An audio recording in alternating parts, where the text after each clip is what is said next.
Good day, everyone, and welcome to this game, this lovely game of StarCraft 2. We have a TVP. We have this Terran player, Rowrin, in the northwestern spawn. And we have our red Protoss player, KarmaXujhan, who is the red Protoss player in the northeastern corner of this map. So far, we're seeing a standard game. Nothing weird, like all the workers being pulled go to a worker attack. That would be kind of silly to do on a 4-player map, as there are 3 possible places your opponent can be, and if you guess wrong, there's no way you can win. It's already really hard to win with a worker rush anyway. Pretty much requires that your opponent does not attack you back with his own workers. But there will be no worker rush shenanigans in this game. We have a supply depot being constructed here. The pylon was already completed a bit earlier than the supply depot. Chronoing out them probes. Got to get that economy up. Early game economy is quite important. Otherwise, you can't do anything at all in the entire game. So you definitely want that economy. SCV is going to be sent out to scout. This probe is going to be sent out to scout as well. And it looks like... oh, nope, he just checks out the Zolnaga Tower, see if there's anything weird going on. Those two scouting units do pass each other, and it looks like he did guess correctly. He is going to the correct base. Well, Karma, it looks like he is as well going to the correct base. So both players are going to scout each other right off the bat. Scouted completely correctly. Going to see this gateway, going to see this gas being taken. Meanwhile, back at this base, the wall off was completed. He started this barracks to prevent the probe from getting in to do some scouting. Very unlikely that this probe will kill off this barracks, as I'm sure Rowrin has his full attention on that. He's going to put this SCV and start constructing it. And of course the barracks does get health much quicker than the probe can take away. The probe is now opting to attack the SCV, though. We're going to have to see, will this SCV end up dying? Ooh. Barracks protection did have to stop. Is another SCV being pulled to work on that? Doesn't look like it. And oh, there's a Marine, though. Probably going to save this SCV. Will he? Oh, SCV does get away, and the probe is going to run home. Very good micro on Rowrin's part, saving that SCV. Meanwhile, this SCV is still just scouting around. There are no attacking units to attack this SCV yet. The Zealot is working its way out of the gateway. Cybernetics core has been constructed, so a Stalker will probably come out next from our Protoss player. Gonna have to see what he decides on. This scouting probe does decide to just chill at this little expansion area. He's obviously not going to be able to get back into the base with these 2 Marines being there. I'm going to very quickly deny him access. This SCV is chased away by this Zealot. A Stalker is on the way. We do have this fancy-dancy research warp gate being researched. Warp gate is, of course, a very important Protoss mechanic to have. Looks like this probe's going to chill over here. It's going to make a pylon. It might just be there to scout later. To see when Terran takes an expansion, something like that. That's probably his reasoning behind putting that probe there. This probe is coming down. Looks like a Nexus will be thrown down for the Protoss player. Going to expand right there. This probe does get spotted, however, and the Marines are going to murder him. Poor guy. Didn't make it. We do only have 1 gateway still for our Protoss player. He's expanding off of that 1 gateway. Only Stalkers and a Zealot, no sentries for force fields or Guardian shield yet. Could quite possibly come out of the Protoss player eventually. It looks like our Terran player, his expansion is almost complete. He's going to fly that over and land it here. Producing Marines 2 at a time out of his 2 barracks. 3rd barracks being made, and actually this is the 3rd barracks. This is actually the 4th barracks being constructed. Meanwhile, back at this base, we do have 2 more gateways being warped in. We did take the 2nd gas. A sentry is on its way out. Warp gate will be complete momentarily, and this Nexus will be completed as well. This is, of course, being warped into an orbital command, so it is able to call down mules and all of that good stuff. Tech lab to throw on some Marauders. Marauders are quite good against Stalkers. Pair up Stalkers quite nicely. We have an engineering bay. We're going to want to research +1.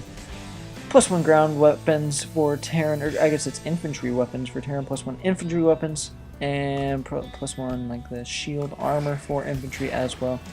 As it looks like Rowrin is going to go for a bio army. No factories yet, so isn't going to go for any type of mech play. Transferring SCVs down here to this base. A couple sentries here are going to be able to easily force field off this ramp if Terran decides to attack. That's a very small choke point, easily force fielded. We do have this robotics facility out. Going to send over a observer to see, actually that'd be an observer, to see what is going on in the Terran base, as that probe wasn't able to get too much information, and a lot has changed since when that probe tried to get its info to now. There is no detection up for the Terran player, although he does have scan, so if he does see the little shimmer of the observer, he will be able to scan and kill that. Chrono boosting the Nexus just for fun. There we go. There goes the probe Q. Concussive shell did just finish for the Terran. We're getting a double forge for our Protoss player. Double getting those upgrades when these two finish, which is nice. It's a good way to use chrono boost. Once you hit maximum probe saturation, there's not too much you'd want to use that chrono on. I guess chronoing out units out of the robotics facility is of course good. This observer does get in the base. It's going to fly around, see what's up. I don't believe this army has been spotted by our Protoss player. He does have an ample amount of force fields. He has a Guardian. He can easily throw down a Guardian shield if needed.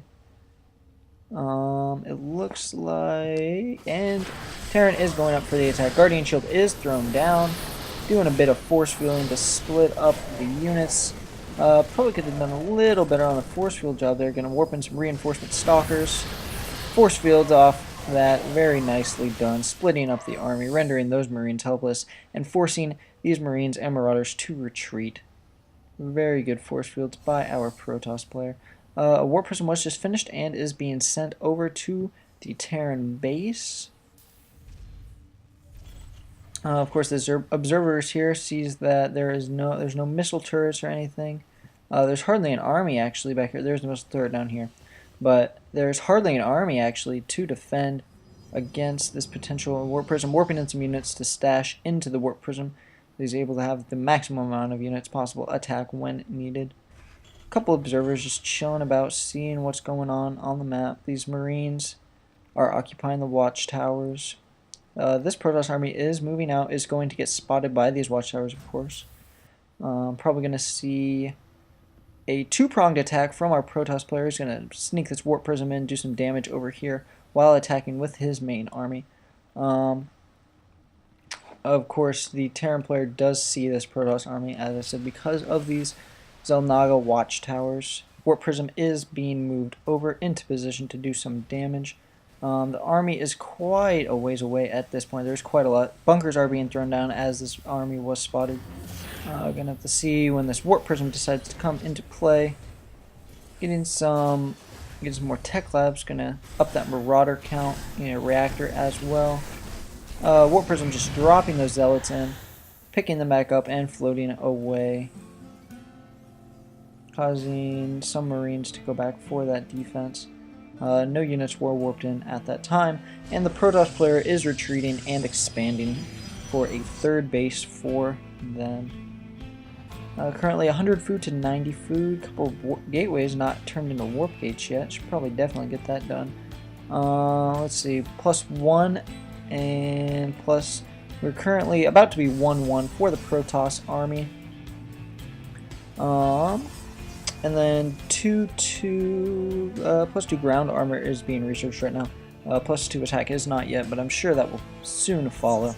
There go those warp gates being turned into warp gates.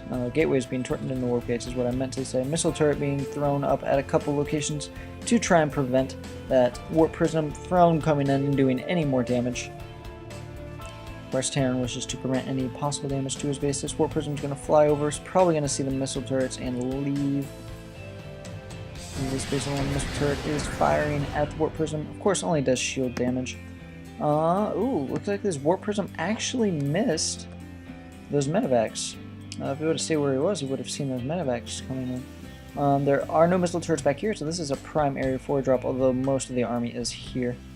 I guess actually most of it's probably in this drop, which could prove quite lethal for our Protoss player. His entire army is actually moving across the map, except for this handful of zealots.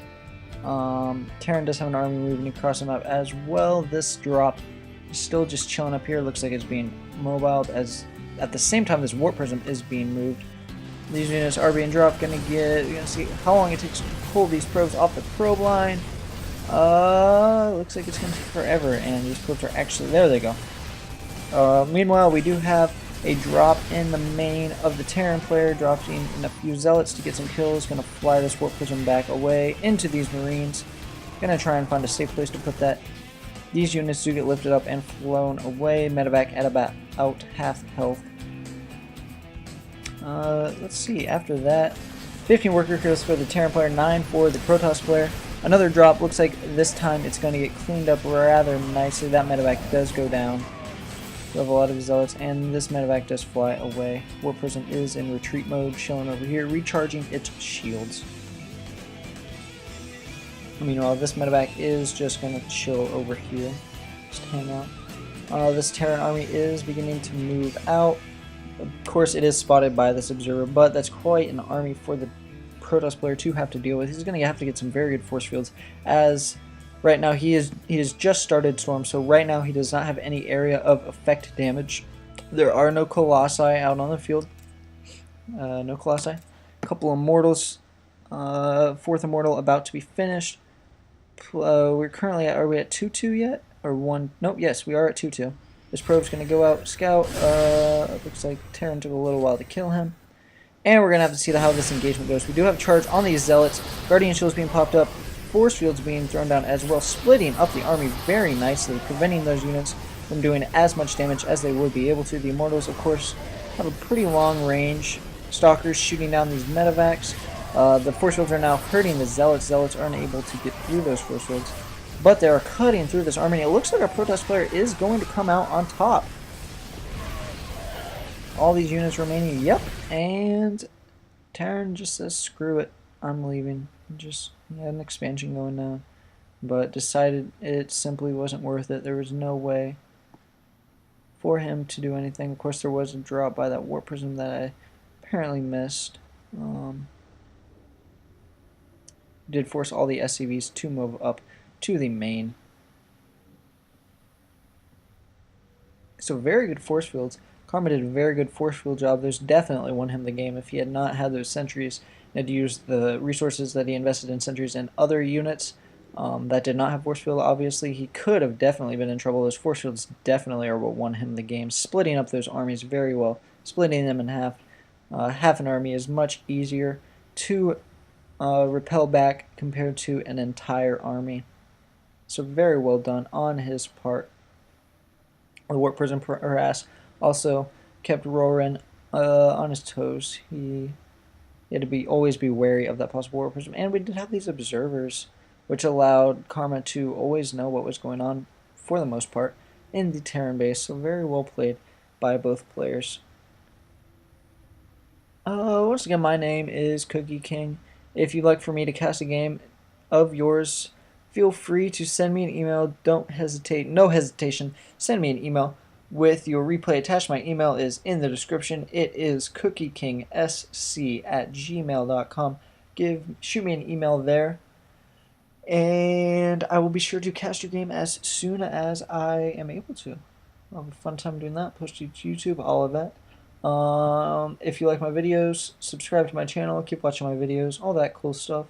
If you didn't like my videos, make sure to leave some comments or send me an email. Let me know what you didn't like. If you did like my casting job, don't feel free to send me email still. Let me know how I did. I'm looking for any type of feedback you guys have got for me. And with that, I'm gonna go take a shower and do other things. Hygiene is great. Yeah, hygiene. See you guys later. Peace out.